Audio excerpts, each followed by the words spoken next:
সকালে ঘুম থেকে উঠিয়ে কিন্তু মুই মোর কাজত লাগি পড়ছং মানে সামটা সোরা সব কিছু করি কিন্তু মুই কলেপার চড়ি এসছং কলেপার আসিয়ে কিন্তু মুই এদি জলও চলে এসছে বাসন কুসন মাঞ্জি নিম ব্রাশ করে নিয়ে কিন্তু এদিকে মুই চা খামেলা চাটা বানাইছে কিন্তু মোর শাশুড়ি আমার মধ্যে তো গাও না ধুলে রান্নাঘরত রান্ধা যায় না। তো এদি মুই কাজত চলে এসছং আজকে কিন্তু গাওটা অল্প লেটে দুম কারণ সকালের ভাতটা মায়ে বানাবে আর মুই এদি যতগুলো কাজ আছে সবগুলো কিন্তু করিনি। তো তোমাকে কিন্তু দেখাইছিলাম আমার গাছের সুপারি পাইছে ওই সুপারিগুলো কিন্তু মিক্স কাটিয়ে শুকিয়ে দিম কিছুটা দিছিলাম আর কিছুটা কিন্তু আজকে দিম।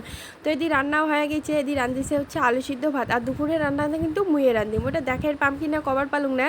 তো এদি আতপ চাল অল্প চেটে ছিল বাড়ির আতপ চাল ভাবলুম এগুলো অল্প বেশি নিয়ে থং আর এদি কিন্তু বাপ বেটা মিলি ধরিয়েছে টাকুয়া আর বসিও পড়ছে বাপ বেটা মিলি টাকুয়া বেচির জন্য এমনি কিন্তু দুজনে পারে নাই পরে আমিও ধরছং ধরিয়ে শেষ করছং। এদি কিন্তু তারপরে আমরা শ্বশুর আর বউ মিলিয়ে কিন্তু সুপারি গাছ গাড়ি যাচ্ছি আসলে কিছুটা গাড়া ছিল আর কিছুটা কিন্তু গাড়া হয় না ওগুলো গাড়তে গাড়তে কিন্তু মুই হাফ শিখেছি তাই জন্য ভাবলাম অল্প বসিয়ে রেস্ট নেন। তো বসিয়ে রেস্ট নিবে।